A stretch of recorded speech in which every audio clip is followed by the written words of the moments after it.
तर मविया महायुतीकडून आमदारांच्या जुळवाजुळवीचे प्रयत्न सुरू आहेत। बहुजन विकास आघाडीला दोन्ही आघाडीकडून संपर्क झाल्याचं कळतंय। मोठी बातमी येते, मविया आणि महायुतीकडून आमदारांच्या जुळवाजुळवीचे प्रयत्न सुरू आहेत आणि बहुजन विकास आघाडीला दोन्हीही आघाड्यांकडून संपर्क सुरू असल्याचं कळतंय।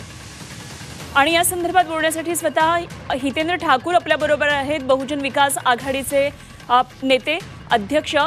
हितेंद्रजी, मविया आणि महायुतीकडून आपल्याबरोबर संपर्क झाल्याचं कळतंय, काय दोन्हीकडून आपल्याला ऑफर आहे, काय नेमकं म्हणणं आहे त्यांचं?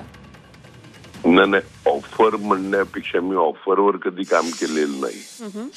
एक लक्षात घ्या, मी गेल्या 35 वर्षात कोणी काय ऑफर दिली, कोणी काय, मला माझ्या तालुक्याशी संबंध आहे।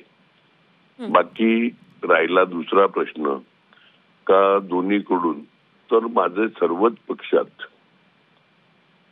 मित्र आहेत।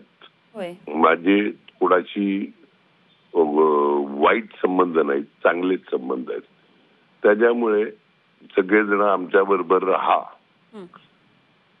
या पद्धतीचे फोन करतायत। बघू, मी माझ्या जिल्ह्याचा, तालुक्याचा आणि सर्व धर्मीयांना एकत्र घेऊन जाणाऱ्या पक्षाबरोबरच असेल।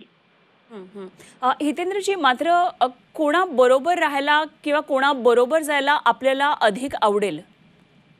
नाही, मी काय म्हटलं का, समाजामध्ये तेढ, रोजगार असेल, शेतकऱ्यांचे प्रश्न असतील, या पद्धतीचे जे प्रश्न आहेत त्याला न्याय देणारा आणि सर्वात महत्वाचं का आपण एकसंघ भारतीय एकत्र ठेवणारा असा पक्ष कोण आहे ते बघू। आणि तुम्हाला मागच्या काळामध्ये बघितलंच माझी लढत कोणाशी आहे, मी कोणाशी लढतोय, तर त्या हिशोबानेच मी राहणार।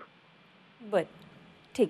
निश्चितच येणारा काळ त्यामुळे आता महत्त्वाचा असणार आहे। हितेंद्रजी, धन्यवाद। झी24 तास बरोबर आपण बोललात आणि आपली ही प्रतिक्रिया दिलीत, आपली भूमिका मांडलीत त्याबद्दल। हितेंद्र ठाकूर आपल्याबरोबर होते, बहुजन विकास आघाडीचे अध्यक्ष। तर मविया आणि महायुतीकडून आमदारांच्या जुळवाजुळवीचे प्रयत्न सुरू आहेत आणि बहुजन विकास आघाडीला दोन्ही आघाडीकडून संपर्क करण्यात येतोय। मात्र भविष्यामध्ये आता बहुजन विकास आघाडी कोणाबरोबर जाते हे बघणं तितकंच महत्त्वाचं ठरणार आहे।